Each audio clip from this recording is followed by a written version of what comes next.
जय हिंद फ्रेंड्स, कैसे हैं आप सभी लोग। आई होप कि आप सभी लोग अच्छे होंगे और अपनी तैयारी को अच्छे से कर रहे होंगे। तो जैसा कि आप सभी लोग जानते हैं कि आपकी एसएससी जीडी परीक्षा 10 जनवरी से स्टार्ट होने वाली है। तो अब आपके पास बहुत कम टाइम बचा है। तो अब आपको कुछ सिलेक्टेड मटेरियल पढ़ना पड़ेगा जिससे कि आपका एग्ज़ाम में सिलेक्शन हो सके और आपका एग्ज़ाम क्लियर हो सके। तो उसी के लिए लेकर के आए हैं हम आज हिंदी के लिए कुछ इंपॉर्टेंट चीज़ें करेंगे। जैसे कि आपका हिंदी में जहाँ पे नंबर कटता है वीक पॉइंट, उसको मैं आपको आज कराने वाला हूँ। आज के वीडियो में मैं आपको कराऊंगा जो आपका एक वाक्य होता है उसके लिए एक शब्द, ये आपको कराने वाला हूं जिसमें आपका कम से कम नहीं तो आपके 2 से 3 क्वेश्चंस आपके पूछे जाते हैं। साथ ही साथ जो इम्पोर्टेंट पर्यायवाची शब्द हैं, इम्पोर्टेंट विलोम शब्द हैं, उनके भी वीडियोस को अलग वीडियो में बताऊंगा। ठीक है, तो आज के हम पहले क्वेश्चंस को देखते हैं। आज हम टॉप 30 क्वेश्चंस करेंगे। इसके आप 3 वीडियो मान के चलिए तो टॉप 90 क्वेश्चंस हो जाएंगे, जिसमें से ही आपके एग्जाम में फंसने वाला है। तो देखिए, आपका आज का पहला क्वेश्चन है जिसमें कह रहे हैं जो पहले कभी ना हुआ हो उसके लिए क्या बोला जाएगा। तो जो पहले कभी नहीं हुआ है, पहला ऑप्शन है अद्भुत, सेकंड ऑप्शन है अभूतपूर्व, थर्ड ऑप्शन है अपूर्व और फोर्थ ऑप्शन है अनुपम। तो देखिए, अगर आप तो जैसे पढ़ लेते हैं तो आपको मतलब पता होता है तो आप अच्छे से कर लेते हैं, लेकिन जब आप एग्ज़ाम देने जाते हैं तो आपको ऑप्शन दिखते हैं तो आप बहुत ज़्यादा कन्फ्यूज़न में आ जाते हैं। तो अब आपको यहाँ पे ये बताना है कि जो पहले कभी ना हुआ हो उसे क्या कहा जाता है। उसे कहा जाता है अभूतपूर्व, यानी कि ऑप्शन नंबर 2 इसका करेक्ट आंसर हो जाएगा। अभूतपूर्व कहा जाता है जो पहले नहीं हुआ है, जो पहले कभी नहीं हुआ है। देखिए, पूर्व का मतलब क्या हो जाएगा, पहले हो जाएगा, और अभूतपूर्व मतलब जो पहले कभी नहीं हुआ है उसको क्या कहा जाएगा, अभूतपूर्व कहा जाएगा। ऑप्शन नंबर 2 इसका करेक्ट आंसर हो जाएगा। नेक्स्ट क्वेश्चन में कह रहे हैं कि जो कहा ना जा सके, जो कहा ना जा सके उसके लिए एक शब्द क्या होगा। उसके लिए एक शब्द होने वाला है अकथनीय। ऑप्शन 2 यहाँ जो ऑप्शन ए है यहाँ पे करेक्ट आंसर होने वाला है, यानी कि अकथनीय।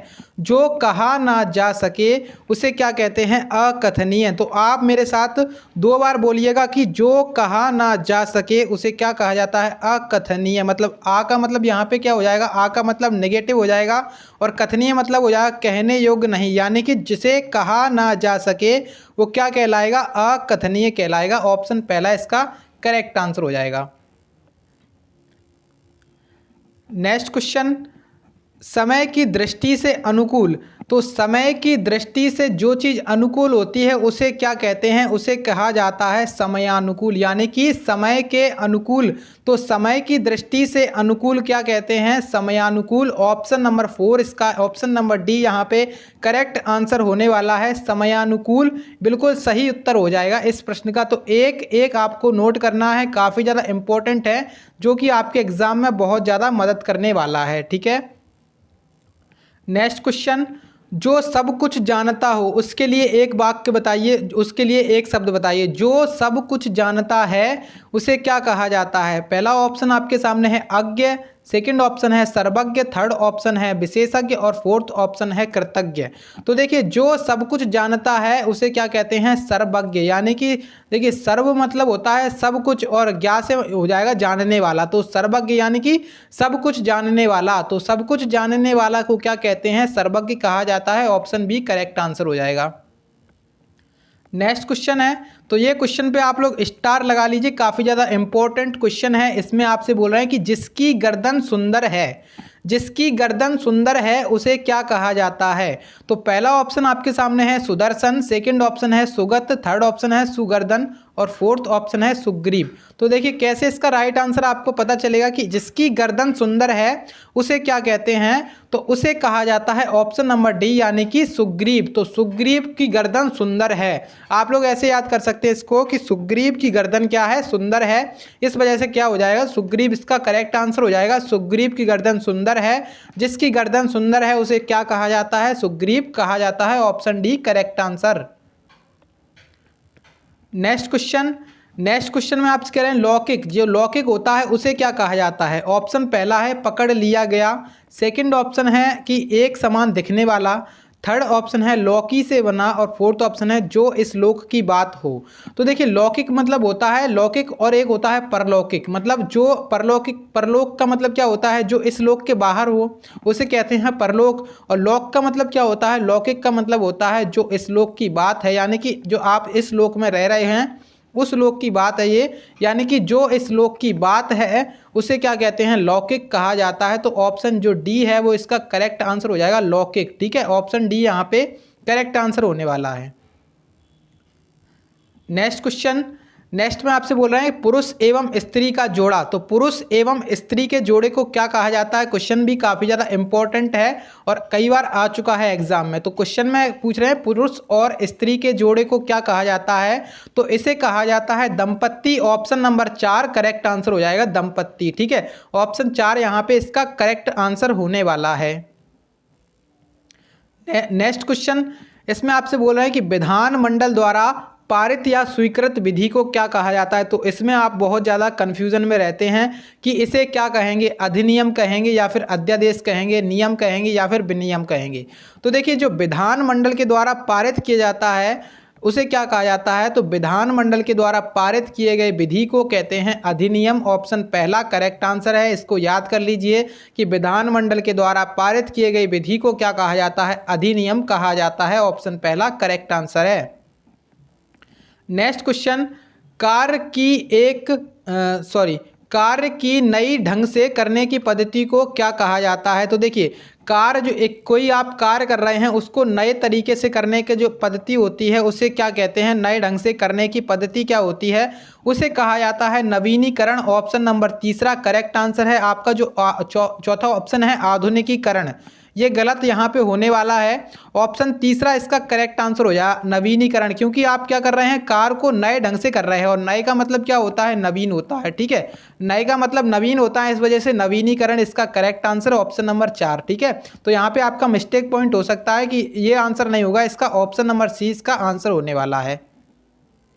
अब आपके सामने नेक्स्ट क्वेश्चन है, इसमें आपसे फिर से बोला गया है कि निश्चित समय के भीतर पत्र का उत्तर ना प्राप्त करने की दिशा में अनुमोदक के रूप में भेजा जाने वाला पत्र को क्या कहा जाता है। तो इस पर भी आप एक स्टार लगा दीजिए, क्योंकि काफ़ी ज़्यादा मतलब ये कम चर्चा में रहता है और आप इसके देख सकते हैं ऑप्शंस भी आपके थोड़े अलग से हैं, मतलब आप इससे कम पढ़ते हैं तो ये आपसे पूछने की संभावनाएं होती है। मतलब निश्चित समय के भीतर पत्र का उत्तर ना प्राप्त करने की दिशा में अनुमोदक के रूप में भेजा जाने वाला दूसरा पत्र को क्या कहा जाता है। पहला ऑप्शन है प्रतिवेदन, सेकंड ऑप्शन है ज्ञापन, थर्ड ऑप्शन है परिपत्र और फोर्थ ऑप्शन है अनुस्मारक।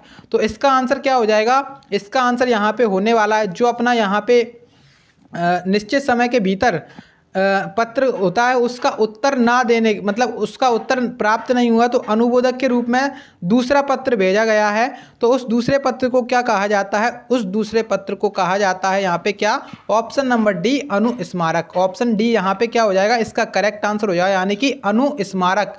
तो करेक्ट आंसर यहाँ पे ऑप्शन डी हो जाएगा, स्टार लगा के नोट कर लीजिए, क्वेश्चन काफ़ी ज़्यादा इंपॉर्टेंट है। ठीक है, नेक्स्ट क्वेश्चन देखते हैं। नेक्स्ट में आपसे बोल रहे हैं जिसने देश के साथ विश्वासघात किया हो उसे क्या कहा जाता है। तो आपने कई सारी मूवीज़ में सुना होगा कि देशद्रोही, कि तू देशद्रोही है, वह देशद्रोही है, तो यह क्या हो जाएगा, देशद्रोही। इसका करेक्ट आंसर हो जाएगा option number C correct answer है। नेक्स्ट क्वेश्चन है, नेक्स्ट में आपसे बोल रहे हैं कि जंगल में लगने वाली आग, तो जंगल में लगने वाली आग को क्या कहा जाता है। तो यहाँ पे इसका करेक्ट आंसर क्या हो जाएगा, दावानल। ऑप्शन नंबर क्या हो जाएगा, दावानल। यहाँ पे करेक्ट आंसर है ऑप्शन नंबर बी। अब देखिए जठरा, यहाँ पे बड़वा नल है, यहाँ पे बड़वा नल का मतलब क्या होता है, तो बड़वा नल का मतलब होता है समुद्र में लगने वाली आग। समुद्र में लगने वाली आग को क्या कहा जाता है, बड़वा नल कहा जाता है, या फिर इसी को आप कह सकते हैं बड़वाग्नि, बड़वाग्नि। ठीक है, बड़वाग्नि भी कहा जाता है इसको, तो इसको भी नोट कर लीजिए कि समुद्र में लगने वाली आग को क्या कहते हैं, बड़वाग्नल, या फिर आप यहाँ पे बड़वाग्नि भी कहते हैं। उसके बाद यहाँ पे जो दावानल है इसको दावाग्नि भी कहा जाता है, दावाग्नि। ठीक है, दावाग्नि भी कहा जाता है। तो दावाग्नि किस में लगने वाली आग होती है, जंगलों में लगने वाली आग को क्या कहा जाता है, दावाग्नि कहा जाता है। तो ऑप्शन नंबर जो अपना बी वाला है इसका करेक्ट आंसर हो जाएगा। अब देखिए जठराग्नि क्या होती है, जठराग्नि होती है आपके पेट में जो आग लगती है, मतलब जो खाना पचाने के लिए एक गरम गरम सी रस छूटता है, उसको क्या कहते हैं, जठराग्नि कहते हैं। ठीक है, तो यहाँ पे जो अपने पेट के अंदर लगती है, पेट में लगने वाली आग को क्या कहते हैं, जठराग्नि कहा जाता है। ठीक है, नेक्स्ट क्वेश्चन में कह रहा है कि वह स्त्री जिसकी कोई संतान ना हो। तो वह स्त्री जिसकी कोई संतान ना हो, तो इसको तो आपने कई बार मूवीज़ में भी देखा होगा, उसको क्या कहा जाता है, उसको कहा जाता है बांझ। ऑप्शन नंबर पहला करेक्ट आंसर हो जाएगा, ऑप्शन नंबर पहला इसका करेक्ट आंसर है। ठीक है, और विधवा क्या है, विधवा का मतलब तो आप सभी लोग जानते हैं कि विधवा का मतलब होता है कि जिसका पति मर गया हो, उससे क्या कहा जाता है, विधवा कहा जाता है। नेक्स्ट क्वेश्चन आपके सामने है रसास्वादन। रसास्वादन का मतलब क्या होता है, रसास्वादन के लिए आपको एक वाक्य बताना है। तो रसास्वादन का मतलब होता है किसी रस से भरा होना, किसी विषय में मस्त रहना। थर्ड ऑप्शन है किसी रस का उपभोग करना, और फोर्थ ऑप्शन है कि किसी बात में रुचि लेना। तो इसका करेक्ट आंसर क्या हो जाएगा, ऑप्शन यहाँ पे जब हम देखेंगे कि रसास्वादन, तो इसका जो करेक्ट आंसर है रसास्वादन का मतलब होता है किसी रस का उपभोग करना, यानी कि रस का स्वाद ले रहे हैं, तो रस का स्वाद ले रहे हैं। आप लोग इसको ऐसे याद करिए कि रसास्वादन यानी कि रस का स्वादन, रस का स्वाद लेना क्या कहलाएगा, रस का उपभोग करना। यहाँ पे ऑप्शन सी करेक्ट आंसर है। नेक्स्ट क्वेश्चन वर्णनातीत। यहाँ पे जो आपके सामने एक वर्ड है, यहाँ पे दिख रहा है वर्णनातीत, यानी कि वर्णनातीत, यानी कि इसका मतलब क्या होता है, अतीत का वर्णन। क्या अतीत का वर्णन इसका मतलब होता है, ऑप्शन पहला ही है यहाँ पे। सेकंड ऑप्शन है अच्छा वर्णन, थर्ड ऑप्शन है छिपा हुआ वर्णन, और फोर्थ ऑप्शन है वर्णन से परे। तो देखिए वर्णनातीत का मतलब होता है अतीत का वर्णन। यहाँ पे बिल्कुल गलत हो जाएगा कि कई सारे लोग यहाँ पे क्या आंसर लगाने वाले थे, अतीत का वर्णन। तो अतीत का वर्णन जो है ना, यहाँ पे बिल्कुल गलत आंसर होने वाला है। इसका मतलब होता है जो वर्णन अतीत है, यानी कि वर्णन अतीत का मतलब होता है वर्णन से परे, यानी कि जिसका वर्णन नहीं किया जा सकता है उसे क्या कहा जाता है, वर्णनातीत कहा जाता है। ऑप्शन डी इसका करेक्ट आंसर है। ठीक है, नेक्स्ट में आपसे बोल रहे हैं पत्र या प्रश्नादि के उत्तर की अपेक्षा करने वाला। तो पत्र या फिर प्रश्नादि के उत्तर की अपेक्षा करने वाला, ये वाला क्वेश्चन भी आपसे पूछ लिया गया है कई बार एग्जाम्स में। तो पत्र या प्रश्नादि के उत्तर की अपेक्षा करने वाला क्या कहलाता है, उत्तरापेक्षी, यानी कि ऑप्शन डी इसका करेक्ट आंसर है। उत्तरापेक्षी यहाँ पे इसका सही आंसर होने वाला, यानी कि उत्तर की अपेक्षा करने वाले को क्या कहते हैं, उत्तर की अपेक्षा करने वाले को क्या कहा जाएगा, उत्तरापेक्षी। Option number D correct answer है। अब नेक्स्ट क्वेश्चन आपके सामने है जिसके समान दूसरा ना हो। तो जिसके समान दूसरा ना हो उसे क्या कहते हैं, पहला ऑप्शन है अलौकिक, सेकंड ऑप्शन है स्वर्गिक, और थर्ड ऑप्शन है अप्रतिभा, और फोर्थ ऑप्शन है अप्रतिम। तो जिसके समान कोई दूसरा ना हो उसे कहा जाता है अप्रतिम। Option number D correct answer है। तो आप इसको भी नोट कर लीजिए, काफ़ी ज़्यादा इम्पोर्टेंट है। नेक्स्ट क्वेश्चन आपके सामने है जहाँ पहुँचा ना जा सके उसे क्या कहा जाता है, जहाँ पर पहुँचा ना जा सके उसे क्या कहते हैं, उसे कहा जाता है, यहाँ पे इसका करेक्ट आंसर क्या हो जाएगा, अगम, यानी कि जहाँ पर जाया ना जा सके उसे क्या कहा जाता है, जहाँ पर पहुँचा ना जा सके उसे कहते हैं अगम। ऑप्शन सी इसका करेक्ट आंसर है। अब दुर्गम का मतलब क्या होता है, दुर्गम का मतलब क्या होता है, बहुत कठिन होता है दुर्गम का मतलब। और सुगम और दुर्गम एक दूसरे के क्या हैं, एक दूसरे के विलोम शब्द हैं, सुगम और दुर्गम। ठीक है, इसको भी आप लोग नोट कर सकते हैं अलग से। अब नेक्स्ट क्वेश्चन आपके सामने है जो बहुत बातें करता हो उसे क्या कहते हैं। तो उसे देखिए क्या कहा जाता है, उसे कहते हैं बहुभाषी। ऑप्शन नंबर जो डी है इसका करेक्ट आंसर हो जाएगा। जो बहुत बातें करता है उसे क्या कहते हैं, उसे कहते हैं बहुभाषी है। उसके बाद अगर आपसे ये पूछा जाए कि जो बहुत बोलता है, जो बहुत बोलता है उसे क्या कहते हैं, उसे कहते हैं वाचाल। ठीक है, वाचाल, इसको भी नोट कर लीजिए, काफ़ी ज़्यादा इम्पोर्टेंट है। ठीक है, जो बहुत अधिक बोलता है उसे क्या कहते हैं, वाचाल कहते हैं। तो इसको भी आप लोग नोट कर सकते हैं, काफ़ी ज़्यादा इम्पोर्टेंट है। नेक्स्ट क्वेश्चन आपके सामने है अतिवृष्टि। तो अतिवृष्टि का मतलब क्या होता है? अतिवृष्टि का मतलब होता है वृष्टि का मतलब क्या होता है? वृष्टि जो आपके सामने एक वर्ड है, इसको कहते हैं वर्षा। तो वर्षा का जो मतलब होता है उसे कहते हैं वृष्टि। यानी कि अति का मतलब क्या होता है? अत्यधिक। तो अत्यधिक वर्षा होना। तो अत्यधिक वर्षा होना, ऑप्शन नंबर यहाँ पे कौन सा? बी वाला इसका करेक्ट आंसर हो जाएगा, अतिवृष्टि। ठीक है। नेक्स्ट क्वेश्चन आपके सामने है अनुमति। देखिए अनुमति का मतलब क्या होता है? अब यहाँ पे ऑप्शंस पढ़ के भी इसका आंसर आप लोग लगा सकते हैं कि किसी कार्य की आज्ञा देना, किसी कार्य के लिए निर्देश देना, किसी कार्य के लिए आदेश देना और किसी कार्य के लिए सहमति देना।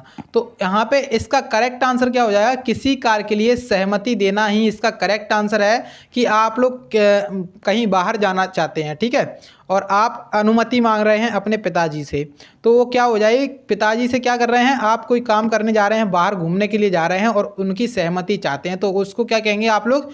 आप अनुमति मांग रहे हैं अपने पिताश्री से। ठीक है। देखिए अब नेक्स्ट क्वेश्चन आपके सामने है अन्योन्याश्रित। अन्योन्याश्रित का मतलब क्या होता है?